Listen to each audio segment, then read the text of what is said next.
update on the refusal of the OZR medical cards for civil servants and teachers.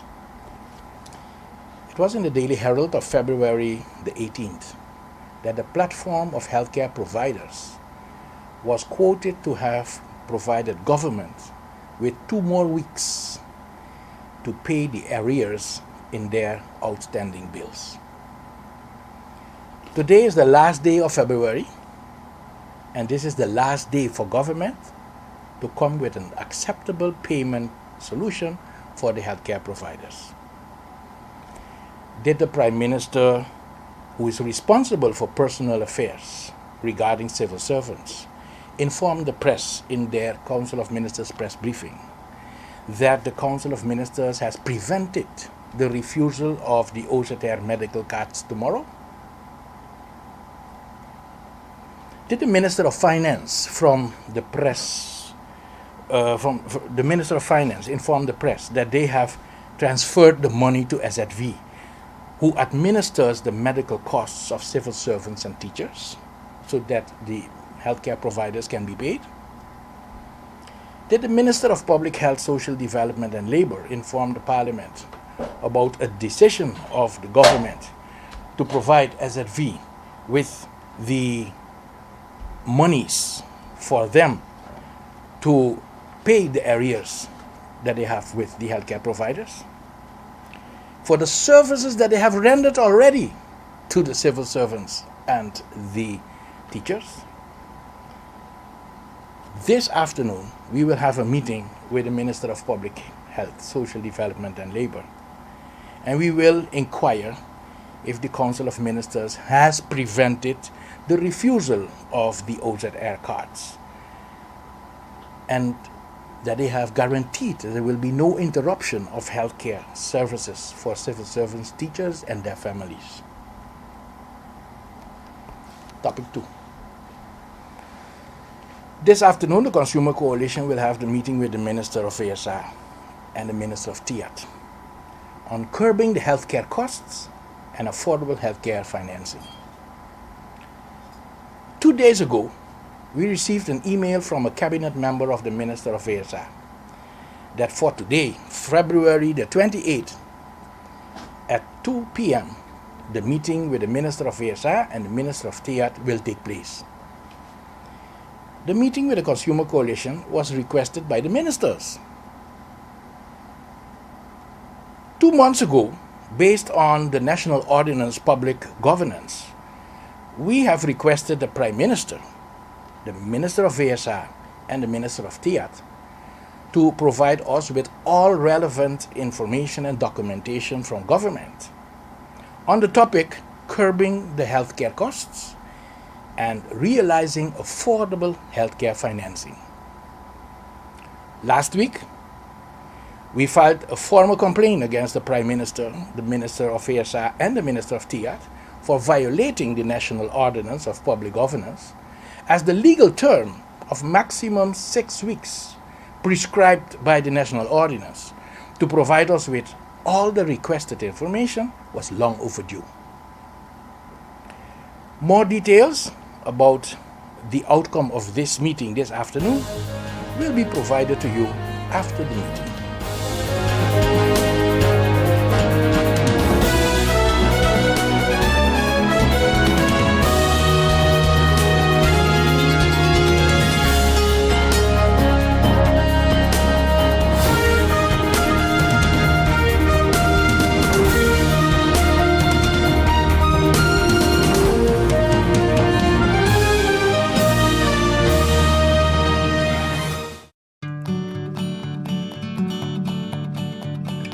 It's been said that behind every door, possibility awaits.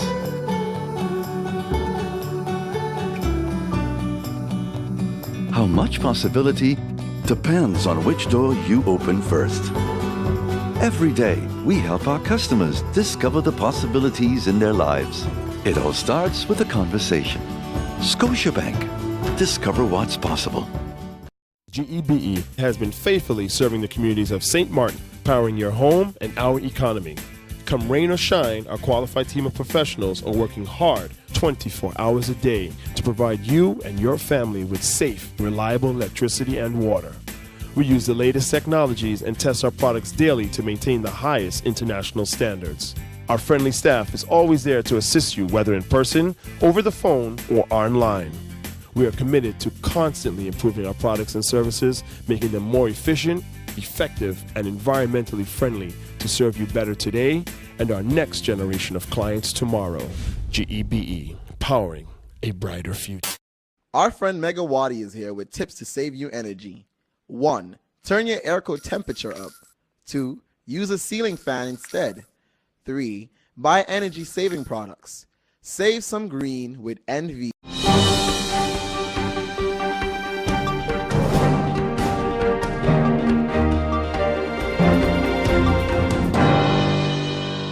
I would like to talk about, we are arranging a construction sector stakeholder consultation meeting. So the idea is, number one, we've heard some feedback from the community that the reconstruction process is beginning to slow down.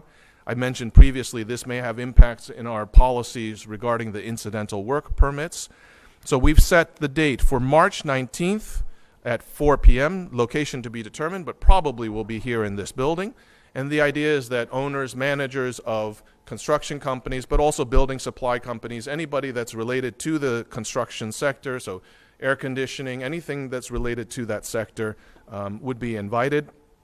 And the idea is to get feedback from them in terms of how they see the reconstruction process going, what are their future anticipated needs for labor, right? Is there still a shortage of labor on the island? Explain our concerns about continuation of the incidental work permits, and what are some of the challenges they're finding with government or with the reconstruction process in terms of bottlenecks. What can we as government do to streamline that process? Then we would also think to use the opportunity to explain to the construction sector what are some of the opportunities we see coming up via the projects that are going to be funded by the World Bank Trust Fund. So in other words, there's a number of projects, shelter projects, reconstruction projects, and what we see is sometimes that the local participation in terms of the tendering process isn't as robust as we'd like to see.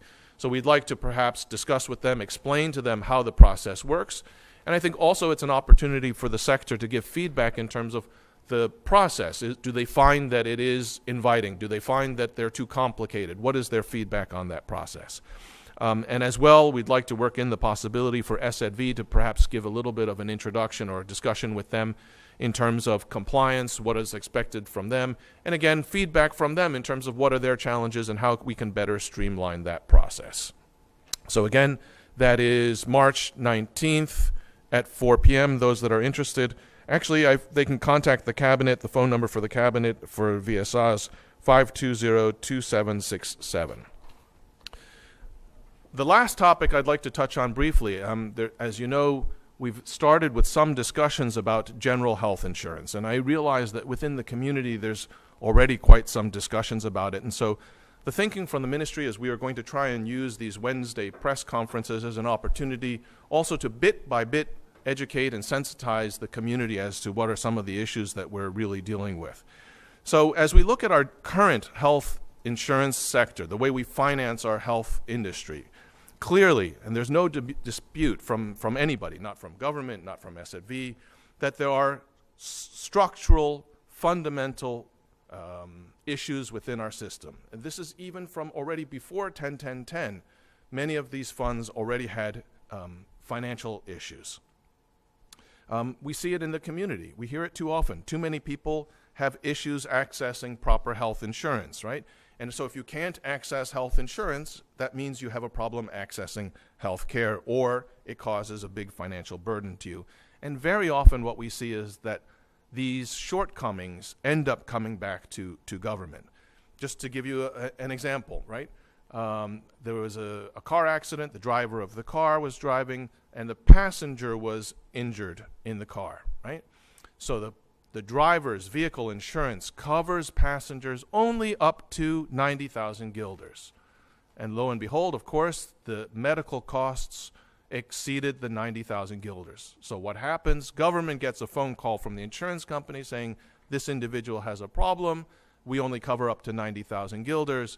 Government, if you don't step in, this person's got a problem. So in a sense, we already have a form of universal health insurance, right?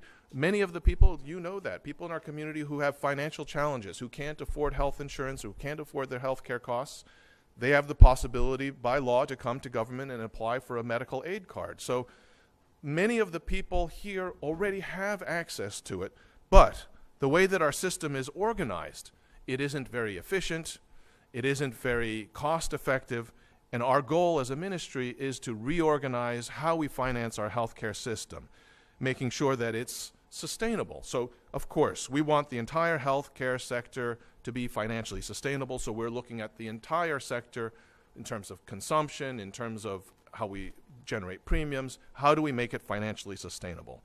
And we operate from a basic fundamental belief that access to healthcare is a basic human right. And as a community, as we go forward with this discussion about do we want to have some form of general health insurance, we need to agree on certain basic principles as we go forward in these discussions. Number one, of course, we want it to be financially sustainable. We know that our current system is not financially sustainable. So whatever we're doing now can't continue. There has to be some change. We want people's contributions to be equitable, right? Everyone should contribute their fair share. I think that's a principle that all of those in our community would agree with. And do we agree that every resident here should have access to health care or access to health insurance? And if not, the consequence of what we're saying is this group should not have access to health insurance. And therefore, that means as a community, we're accepting, we're prepared that this person will not access health care, and the consequences are for that person, and we're just going to stand by as spectators and watch.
Hey ma, how you doing? You busy?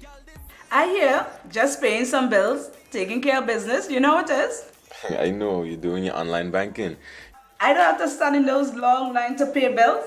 I can transfer when I want. I can check my account wherever. It's like the bank open 24/7. I even here checking the statement right now as we're talking. How's Miami?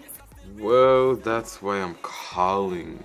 I'm finishing up a few songs now, but I'm afraid that studio time might be more than I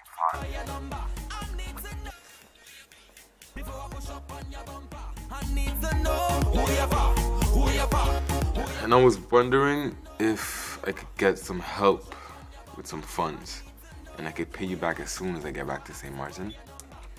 Let me check my account. How much you need? I think 500 should be enough. I can transfer it to you while online. Direct from me to you. No problem. Great. Thank you so much, Ma. I'll get online with Wib now. Alright, darling. You know who you're for? I need to know who you're for. Contact Wib today for your complete personal online banking experience. Available for all mobile devices. The Wynwood Islands Bank, now your online banking partner in progress. Who you're for.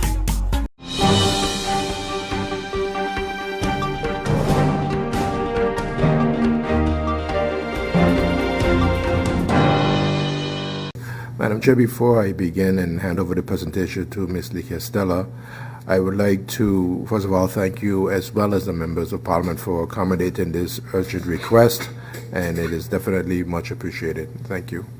I would now ask Ms. Leakett to go ahead with the presentation regarding the draft ordinance. I will now go over to introduce the draft national ordinance that merges two of the national ordinance on anti-money laundering and counter-terrorism financing. The territory, the jurisdiction of St. Martin was evaluated, as we have been informed before on this floor, in 2012 by the Caribbean Financial Action Task Force. Out of that evaluation, it became clear that St. Martin did not comply with 14 of the 16 key and core recommendations of the FATF. After the evaluation, we started working on the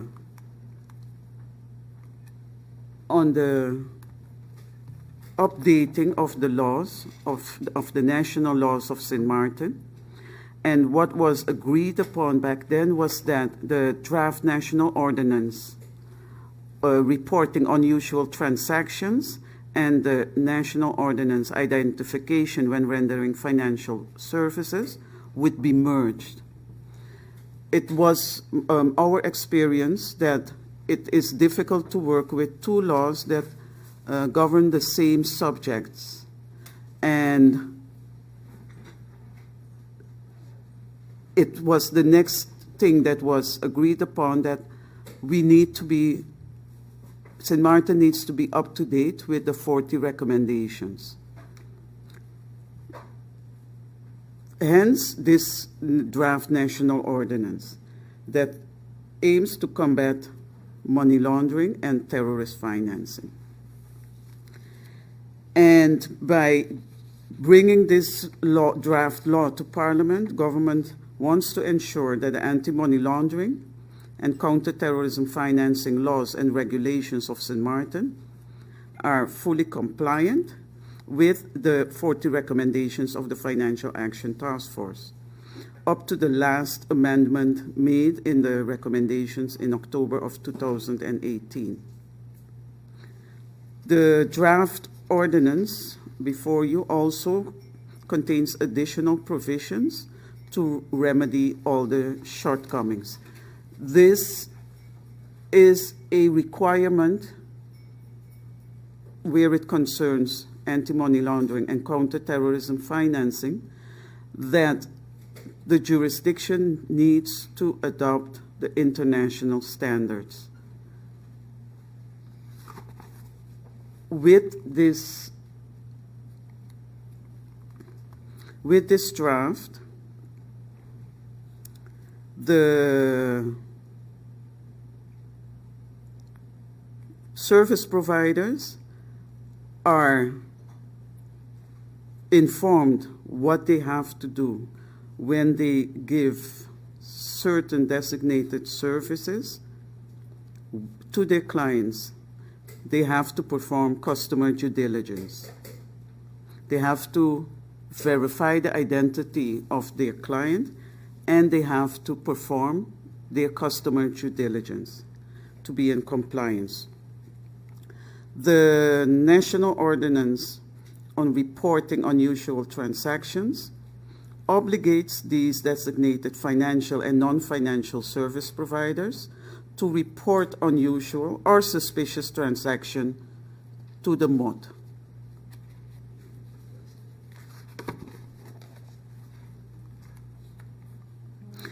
The Financial Action Task Force recommendations are, at this moment, implemented by 205 countries worldwide.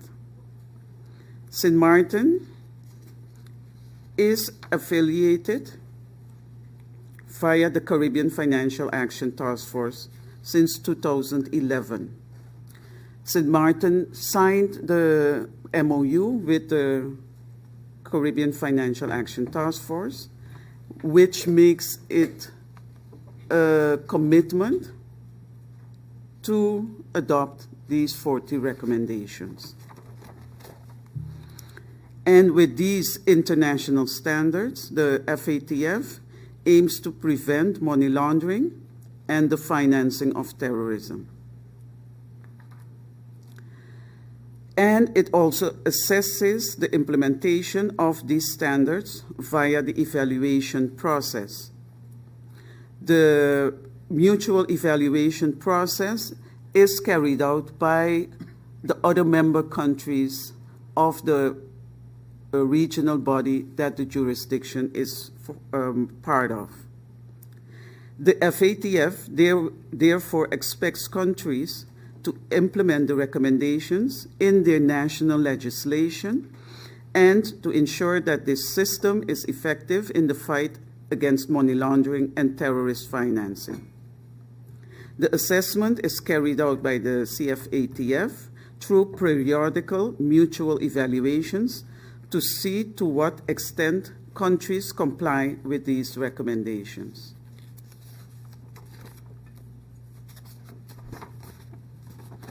And to carry out the mutual evaluation, a special committee with representatives from different countries in the Caribbean region is put together.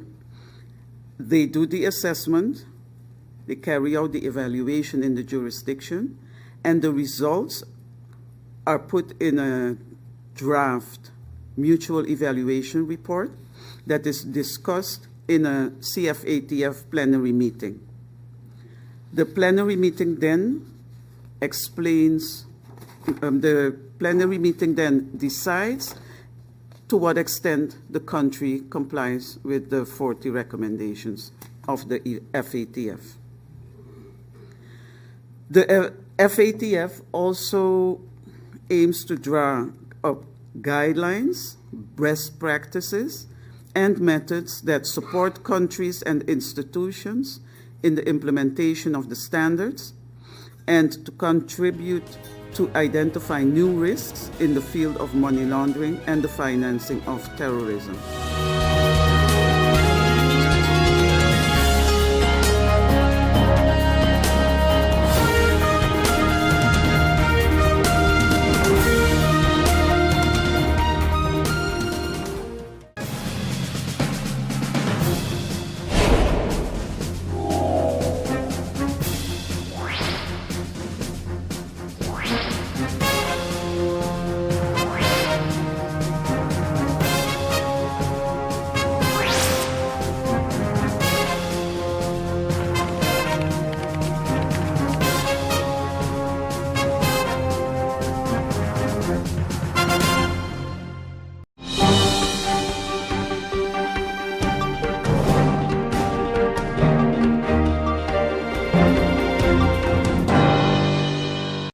In 2010, St. Martin established the first marine park, the Man of War Shoal Marine Park.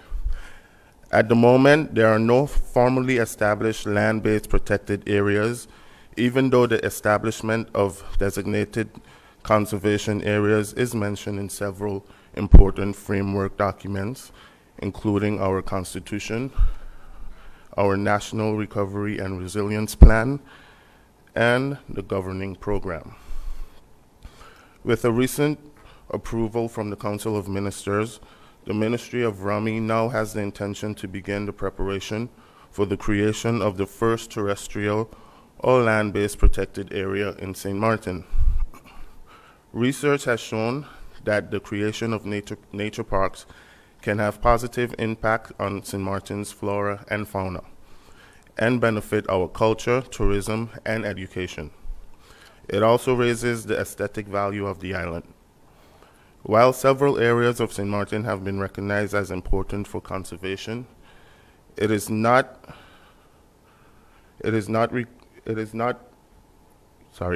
feasible to establish all of the identified areas right now. The area which require the least effort and will yield the most rewards will be the ones projected to be protected first.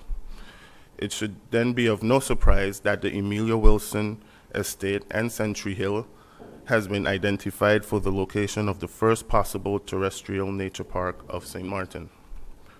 One of the most compelling reasons for this choice is the Emilia Wilson Estate and Century Hill area provides the opportunity to later increase the conservation area to include the Colby Hill, St. Peter's Hill, Concordia Hill, Marigot Hill, Weymouth Hill, and Mount William Hills.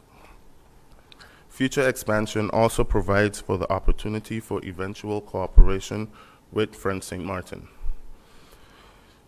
The ministry is at the beginning stages of this project. There is still a lot to be researched, strategically planned, and executed. For example, the establishment of a nature park requires a national decree, which includes several layers of approval. Final agreements with the Nature Foundation and other relevant stakeholders would need to be finalized, and a park management plan and funding structure would have to be worked out so that the park can be self-sustaining. This is not something that will happen in the short term. However, I share this news to let the general public know that while we are still in the recovery phase, this government is looking ahead and are continually seeking ways to build a more resilient and sustainable island, not just economically, but environmentally as well. Moving on, sometime within this week or next week, I expect to sign off on the building permit for Balaclava NV. This is the company that will be executing the building of the Planet Hollywood Hotel that replaces the former Great Bay Sonesta Beach Hotel. Next steps after signing will be the placing of the permit on public review for 6 weeks. The exact dates will be publicized in the media within short, and interested stakeholders will then have the opportunity to come to the Vrummy consultation room here at the Government Administration Building and view the permit. If there are any objections to the permit, individuals can put their objection in writing addressed to my person, and the process will then start. The eventual construction of this hotel will bring the much needed jobs and room inventory to the island.